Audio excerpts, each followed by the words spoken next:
Good morning, afternoon, evening, or whenever you're watching this video. I hope you've had a fantastic day so far, and with that short greeting out of the way, let's jump right into the topic of the video. Many people have tried or wanted to try opening and operating their own business. However, this doesn't go well for everybody, and do you know why? Well, there are a multitude of things that can attribute to a failed business.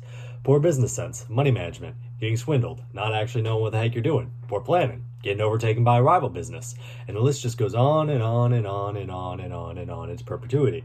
But there's one thing that I consider to be one of the most important aspects of opening a business.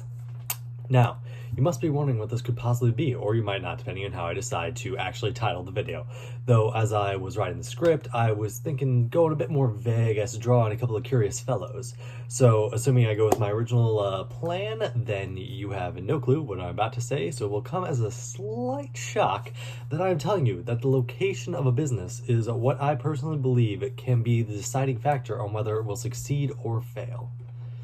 Now, as stated earlier, this isn't the only obstacle that with businesses that fail, but for the sake of simplicity, it will be the only one that I focus on at this moment in time.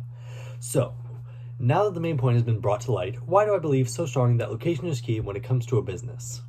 When it comes to a business, in most cases, you are trying to get the general public interested in your goods or services or whatever you're trying to do in order to make some good old cash money or other similar goods in return, even though why would you want to get anything except money? Because you can just buy whatever the hell you wanted otherwise with money. However, getting the general public interested in your goods or services is easier said than done, to many would-be business owners' dismay. Now, this is where the many different techniques people will use in order to peddle their businesses to others come into play. Now, some go all in on advertising, making sure that everybody and their pet dog knows about their products. Some others give out samples of the products, like food or cloth or something, whatever people give out as free samples, so that when people get a taste of their product, that they will just keep coming back for more and more and more, hopefully. However, I personally believe that the thing they should initially focus on is location of their business, and I'm fully aware that a lot of people think similarly.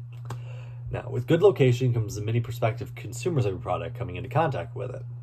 For example, two people selling the same thing. In this instance, we'll say burritos, because as I was writing the script, I was craving a very good burrito, which I inevitably got. Now, the person who sets up their business on a random corner in town will do more poorly than the person who sets himself up at a key social hub, such as a mall or shopping center or pretty much anything like that. Now, with this one example, I know without a doubt, if you weren't already thinking the way I do, you are now. So without further ado, I bid you a good day, and am now going to find someplace to get a burrito. Yep, that was in my script before I even went and got one, which I inevitably did. Have a good one.